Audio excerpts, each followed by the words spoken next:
Good morning friends.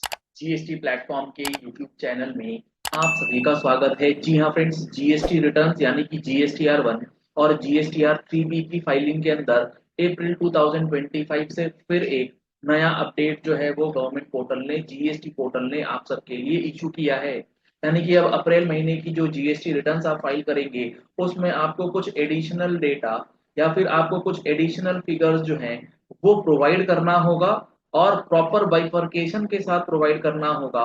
नहीं तो आप अपनी जीएसटी रिटर्न्स में एरर कर देंगे। तो यहाँ पर जो एडवाइजरी निकल के आई है, सबसे पहली जो एडवाइजरी है वो है in respect of table 12 of GSTR 1 and GSTR 1 capital A. यानी कि आप अगर अपनी जीएसटीआर 1 भर रहे हैं या फिर आप अपनी जीएसटीआर 1 ए भर रहे हैं, दोनों के लिए ये एडवाइजरी जो है वो अब लगा दी गई है। कौन से टेबल पे? टेबल नंबर 12 के अंदर। ये कौन सा टेबल है? ये टेबल आपका है HSN वाइज समरी, उसको मैंडेटरी किया जा रहा है। It is to inform that the GSTN has implemented the phase wise change in table 12 of GSTR 1 और 1A। For the same various advisories have been issued from time to time which are available on the portal. काफी बार इन्होंने time extend करा था इस HSN को mandatory करने के लिए इन जीएसटीआर 1। अब अप्रैल 2025 onwards GSTN is going to implement phase 3 of table number 12 for GSTR 1 and 1A from April 2025 onwards। जिसका क्या मतलब होगा? जिसका मतलब होगा कि टेबल नंबर 12 के अंदर आपको दो बाइफर्केशन दिए जाएंगे, जिसमें आपको B2B और B2C का सेपरेट डेटा जो है वो फीड करना है। चाहे आप अपनी GSTR 1 में भरे डेटा, चाहे आप अपनी GSTR 1A में भरे, आपको B2B का अलग और B2C का अलग से सेपरेट डेटा जो है वो मेंटेन करना है। To report this summary of these supplies HSN wise separately in the corresponding table। तो B2B का आपको B2B के टेबल में डालना है, B2C का सेल B2C की HSN समरी वाले लिस्ट में जाएगी। Manual entry of the HSN will not be allowed.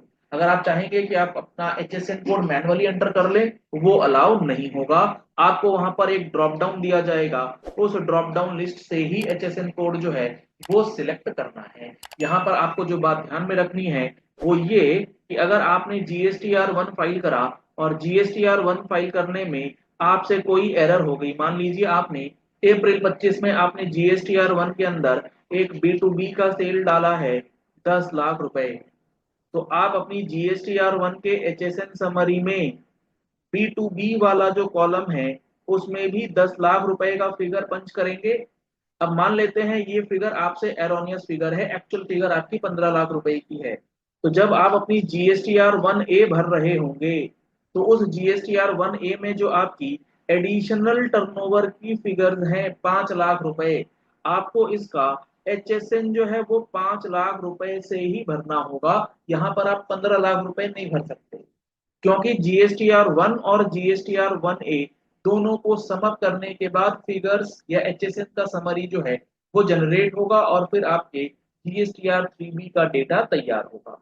तो GSTR 1 के अंदर जो HSN वाइज समरी है उससे रिलेटेड जो टेबल 12 है वो पूरी तरीके से अप्रैल 25 के अंदर बदल जाएगा। और HSN आपको कब और कितना फिगर्स किस लेवल के टर्नओवर तक डालना है, तो इसके लिए आपको नोटिफिकेशन जो हम लोगों ने ऑलरेडी अपने जीएसटी के फुल कोर्स के अंदर भी कई बार बताया है, आपको वीडियोस के अंदर भी बताया है। तो उसमें यह है कि अगर आपका टर्नओवर 5 करोड़ रुपए से कम है तो आपको B2B में 4 डिजिट कंपलसरी डालना है, B2C के अंदर आपके लिए ऑप्शनल है।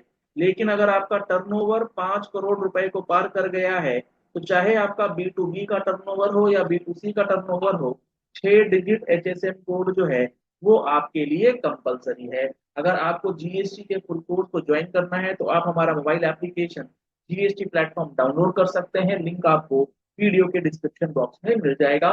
कंप्लीट कवरेज ऑफ जीएसटी उसमें आपको मिलता है। दूसरा इंपॉर्टेंट चेंज GSTR 3B में भी किया गया है, यानी कि अप्रैल 2025 से आपकी GSTR 1 और उसी के साथ साथ GSTR 3B जो है वो भी बदल दी जाएगी।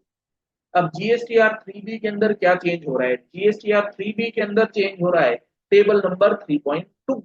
अब ये जो टेबल 3.2 है ये किस चीज की बात करता है? इसमें आप अपनी इंटर स्टेट सेल्स। जी हाँ friends, inter state sales declare करते हैं जो कि आप अपने अनरजिस्टर्ड सप्लायर को बेचते हैं। अभी तक क्या होता है, इस टेबल 3.2 के अंदर जो डेटा आता है वो ऑटो पॉपुलेट होता है आपके जीएसटीआर 1 से। और इस डेटा ऑटो पॉपुलेटेड जो जीएसटीआर 1 से आया, आप इसे फिलहाल एडिट कर पा रहे हैं। अप्रैल 25 से आप इसको एडिट नहीं कर पाएंगे। तो इस टेबल के अंदर तीन फिगर्स जाती हैं। एक तो ये, आपने अगर किसी कॉम्पोजिशन टैक्स पेयर को कोई सामान बेचा है, कोई गुड्स बेचा है, वो डेटा जाता है टेबल 3.2 के अंदर। यानी कि अगर आपका परचेजर कॉम्पोजिशन टैक्स पेयर वाला है तो वो जाएगा 3.2 में। अगर आपने किसी इंटर स्टेट अनरजिस्टर्ड पर्सन को सप्लाई करी है वो डेटा जाएगा। और आपने किसी यूआईएन होल्डर्स को कोई सप्लाई करी है तो वो डेटा जो है वो चला जाता है। और ये जाता कैसे है, ये जाता है on the basis of GSTR 1।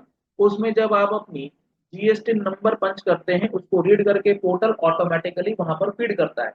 कई लोग क्या करते हैं, इसे एडजस्ट कर देते हैं, इसे चेंज कर देते हैं। गवर्नमेंट कहती है अब हम ये एडजस्टमेंट अलाउ नहीं करेंगे क्योंकि यहाँ पर इनपुट टैक्स क्रेडिट का जो ब्लॉकेज है उसको लेकर के गवर्नमेंट बड़ी परेशान हो जाती है।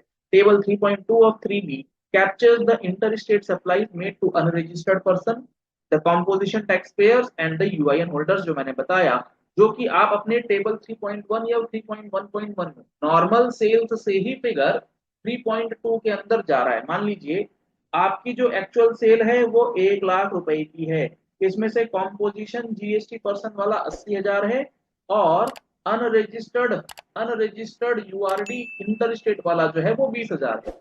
तो 3.1 में आप डालेंगे 1 लाख और उसमें से ये 80,000 और 20,000 का टोटल जो है वो चला जाएगा टेबल 3.2 के अंदर। इससे कोई टैक्स लाइबिलिटी पे इंपैक्ट नहीं पड़ता। This is for disclosure purpose. ठीक। तो table 3.2 of GSTR 3B auto populate किया जाता है जीएसटीआर 1, 1A या आईएफएफ से, जो भी आपके ऊपर एप्लीकेबल है। अप्रैल 2025 and onwards inter state supplies auto populated in 3B of 2B in table 3.2 of 3B will be made non-editable. The GSTR 3B shall be filed with the auto populated values as per the system। यानी कि जो आपका ये table है इसके अंदर composition वाला भी ऑटो पॉपुलेट होगा जीएसटीआर 1 से, इंटर स्टेट यूआरपी भी ऑटो पॉपुलेशन में जाएगा, यूआईएन होल्डर भी ऑटो पॉपुलेशन में जाएगा। लेकिन जो नॉन एडिटेबल फील्ड होगा वो अभी सिर्फ और सिर्फ आईजीएसटी का क्यूआरपी सेल होगा, क्योंकि यहाँ पर गवर्नमेंट को अपना आईजीएसटी का जो सेटलमेंट है वो करने में दिक्कत आ रही है। तो ये आपका डेटा फ्रीज हो जाएगा, इसे आप चेंज नहीं कर पाएंगे अप्रैल 2025 से। देयरफॉर इन एनी केस अगर आपको कोई चेंज करना है, मान लीजिए आपसे जीएसटीआर 1 में गलती हो गई, डेटा ऑटो पॉपुलेट हो गया, चेंज कर नहीं सकते, तो कोई भी अमेंडमेंट या रेक्टिफिकेशन जो आपको करना है, अगर 3B को भी चेंज करना है तो अब आपको या तो जीएसटीआर 1 को अमेंड करना होगा या अपनी जीएसटीआर 1A की फाइलिंग करनी होगी, तभी जाकर के वो फिगर चेंज हो पाएगा। तो बहुत इंपॉर्टेंट चेंज जीएसटीआर 1 और जीएसटीआर 3B को लेकर के अप्रैल 2025 से पोर्टल ने कर दिया है। और ये सारी बातें आपको बहुत अच्छे से समझ में आनी चाहिए, अदरवाइज आपके रिटर्न जो है वो गलत हो जाएंगे। चलिए इस वीडियो को यही एंड करते हैं। आशा करते हैं आपको ये पॉइंट बहुत अच्छी तरीके से समझ में आ गए होंगे। अगर कोई भी डाउट है तो आप अपनी क्वेरीज नीचे कमेंट बॉक्स में पोस्ट कर सकते हैं। पहली बार आए हैं हमारे यूट्यूब चैनल पर तो हमारे चैनल को फॉलो कर लीजिए, सब्सक्राइब कर लीजिए नोटिफिकेशन बेल के साथ, कोई भी इंपॉर्टेंट वीडियो आपको मिस नहीं होगी। जीएसटी और इनकम टैक्स रेगुलर अपडेट्स के लिए आप हमारी मंथली टैक्स मैगजीन का सब्सक्रिप्शन करा सकते हैं, जिसमें आपको हर महीने का अपडेट्स मिल जाता है। Thank you, have a nice day.